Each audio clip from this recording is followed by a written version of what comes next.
उत्तर प्रदेश में हम मौजूद हैं क्योंकि उत्तर प्रदेश से ही दिल्ली की सत्ता के रास्ते तय होते हैं।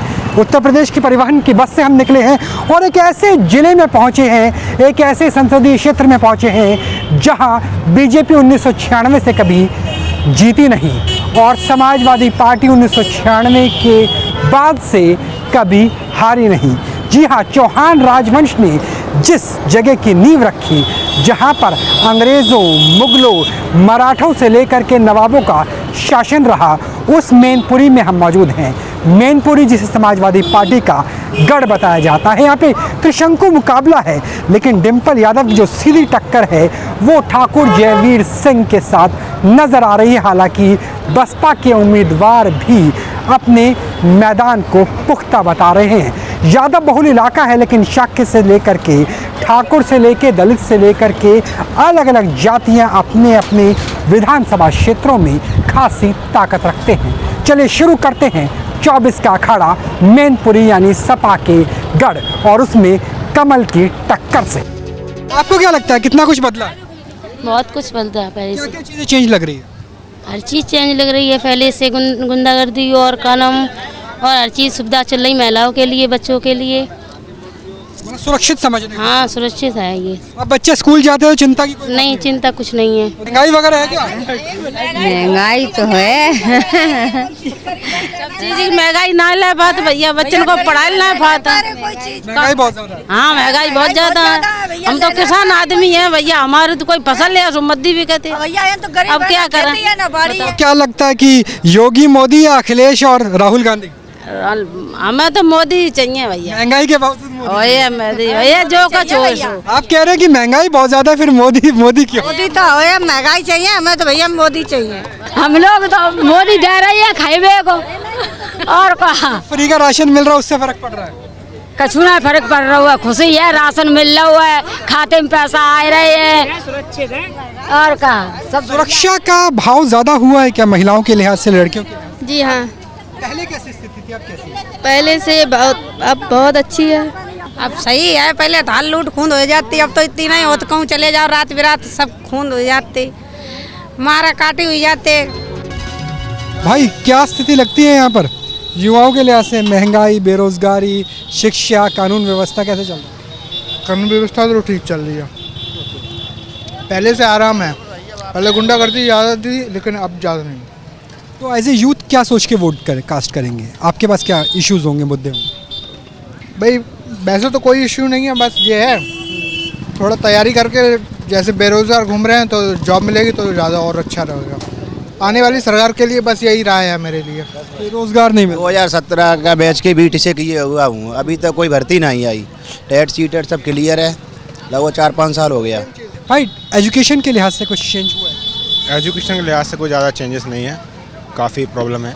बाकियों का तो ठीक है, काफ़ी अच्छा है विकास के मामले में, पर एजुकेशन मामले में सरकार फेल है। और डेवलपमेंट, रोजगार को लेकर के, एम्प्लॉयमेंट को रोजगार में भी इतना अच्छा नहीं है, फेल है। कोई भी वैकेंसी पूरी क्लियर नहीं हुई है कभी भी। जल्दी में जो भी वैकेंसी आई है, कोई भी पूरी वैकेंसी कंफर्म नहीं हुई है। और लॉ एंड ऑर्डर की सिचुएशन? लॉ एंड ऑर्डर ठीक है, अब रात में आप निकल सकते हैं 8 बजे 12 बजे, कोई समस्या नहीं है। रात में 12 बजे आप जा भी रहे हैं, आपको पुलिस मिल रही है हर जगह, तो वो समस्या नहीं है। एज ए यूथ क्या सोच के वोट कास्ट करेंगे? एम्प्लॉयमेंट की स्थिति क्या है, एजुकेशन की, हेल्थ की, लॉ एंड ऑर्डर?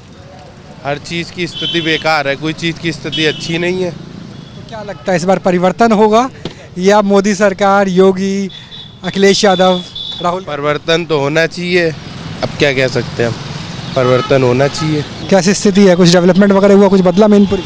अभी तक तो कुछ नहीं हुआ सर, जैसा पहला था वैसे का वैसा ही है। वैसे के वैसे ही है, सेम। तो एज ए यूथ जब वोट कास्ट करेंगे तो मैनपुरी की डेवलपमेंट किस तरफ देखते हैं आप? कौन सी पॉलिटिकल पार्टी है, कौन सी आइडियोलॉजी है जिससे फ़र्क पड़ता है? अब मैनपुरी में देखा जाएगा तो सरकार बनती है, उसके बाद देखेंगे किसका क्या होता।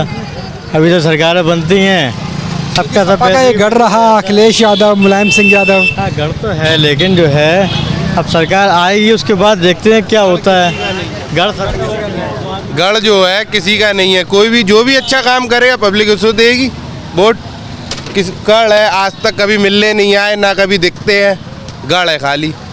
तो सफाई में जाते हैं, मैनपुरी नहीं आते हैं? कहीं नहीं आते हैं, जो इस टाइम जो विधायक जी है वो भी कभी सड़कों पे नहीं दिखाई दिए, जयवीर सिंह भी गायब रहते हैं। कभी नहीं दिखाई दिए जब से विधायक बने। अब दिख रहे हैं इलेक्शन में फिर इस तरह के अचार तो है आपके पास, लेकिन 101 तरह के वादे भी आते हैं, सपा के और बसपा के, बीजेपी के। किसके वादों पे व्यापारियों को ज़्यादा विश्वास है? अब व्यापारी क्या, व्यापारी तो कोई भी पार्टी हो, लेकिन व्यापार तो अपना व्यापार करना है। ये है कि अब जो भी चल रहा है यहाँ पर वो चल रहा है, सबसे थर्ड क्लास का जिला है। यहाँ पर कोई तरक्की नहीं हुई है, ना कोई रेलवे लाइन है अभी इतनी, जो कि यहाँ पर रेलवे लाइन हो, व्यापार और ज़्यादा बढ़े। धंधा बहुत ज़्यादा अच्छा नहीं चल रहा, गल्ला कम। हाँ, यहाँ अंधा नहीं है, धंधा ऐसा नहीं है कि जो कि सप्लाई ज़्यादा हो, यहाँ पे उद्योग लगा हो इतना कि यहाँ पर सप्लाई हो, ये नहीं है अभी उत्तम। व्यापार में परिवर्तन नहीं है, यहाँ पे वही व्यवस्था जो इन्होंने बताई वही गड़बड़ चल रही है। सब योगी जी कहते हैं कानून व्यवस्था मैंने अच्छी कर दी, उससे व्यापारियों को फायदा हुआ है। सत्ता परिवर्तन होता रहता है, व्यवस्था परिवर्तन नहीं होता है, आईना वही रहता है, चेहरे बदल जाते हैं। जो क्षेत्र है जो नेताजी का कहना, लेकिन नेताजी के जाने के बाद पार्टी में इतनी फूट पड़ी हुई है कि नेता इधर से उधर खिंचा पड़ा है। आज ही मान लीजिए एक नेता जो है काफ़ी अच्छे नेता थे जो आज भारतीय जनता पार्टी में शामिल हो गए।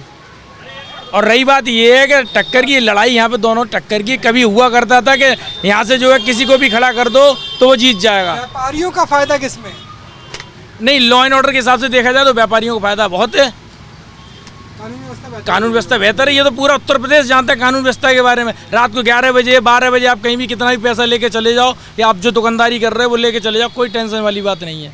बहुत कम बदलाव हुआ है, और जो एजुकेशन में और मेडिकल फैसिलिटी में बहुत और ज़्यादा चाहिए। ट्रैफिक अभी 2 साल से ज़्यादा है मैनपुरी में, और सड़कें तो ठीक हैं लेकिन ट्रैफिक की समस्या है। एजुकेशन के लिहाज से क्या स्थिति है सर? एजुकेशन के लिहाज से 2004 में जब हमने इंटर किया था तब मैनपुरी की स्थिति ये थी कि यहाँ पे इंजीनियरिंग के एग्ज़ाम का, पॉलिटेक्निक के एग्ज़ाम का, बीएड के एग्ज़ाम का सेंटर भी नहीं होता था। माननीय श्री मुलायम सिंह यादव जी के प्रयासों से स्थिति बेहतर तो हुई, ठीक है, शिक्षा आगे बढ़ी, लेकिन लॉ एंड ऑर्डर ख़राब हुआ कहीं ना कहीं। योगी जी के कार्यकाल में ये फ़ायदा मिला कि लॉ एंड ऑर्डर अच्छा है, उनका नैरेटिव सही है, लेकिन मैनपुरी का कोई भी औद्योगिक विकास नहीं है। हमारे शहर में बच्चों के 1 या 2 डॉक्टर हैं जो शाम 4 बजे के बाद कोई मरीज़ देखते ही नहीं हैं। जो मेडिकल कॉलेज बनना था वो भी राजनीति का शिकार हो गया, उसको भी नहीं बनने दिया गया। रोजगार मिल रहा है क्या भाई?